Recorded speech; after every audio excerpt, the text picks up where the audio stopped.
Hello viewers, అందరికీ నమస్కారం. ముందుగా వ్యూవర్స్ అందరికీ శ్రీరామనవమి శుభాకాంక్షలు.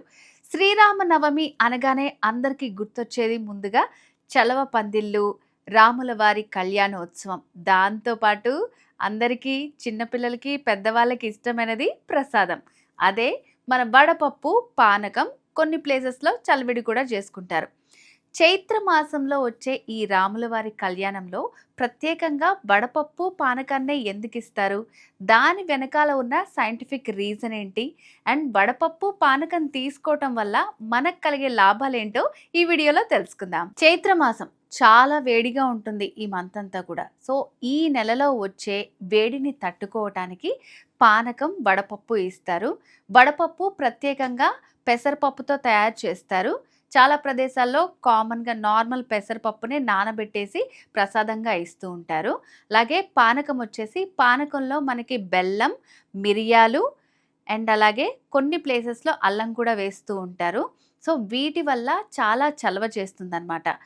సమ్మర్లో వచ్చే దాహాన్ని మనం ఎన్ని నీళ్లు తాగినా తీర్చలేం. అలాంటిది ఒక్క గ్లాస్ పానకం తాగామంటే దానివల్ల మనకి డీహైడ్రేషన్ నుంచి ఉపశమనం లభిస్తుంది. ఒక గ్లాస్ పానకం తాగితే చాలు, ఇంక అసలు మనకి దాహమేయదు. నార్మల్గా చాలామంది కూల్ డ్రింక్స్ అలాంటివన్నీ ప్రిఫర్ చేస్తూ ఉంటారు.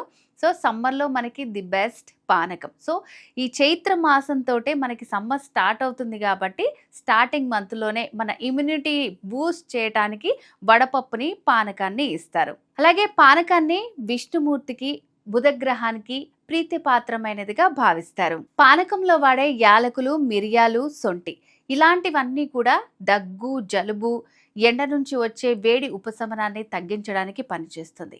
అలాగే పెసరపప్పు, నానబెట్టిన పెసరపప్పు మనకి చలవ చేస్తుంది. దీంట్లో ప్రోటీన్లు చాలా ఉంటాయి. అలాగే మన జీర్ణశక్తిని కూడా మెరుగుపరుస్తుంది.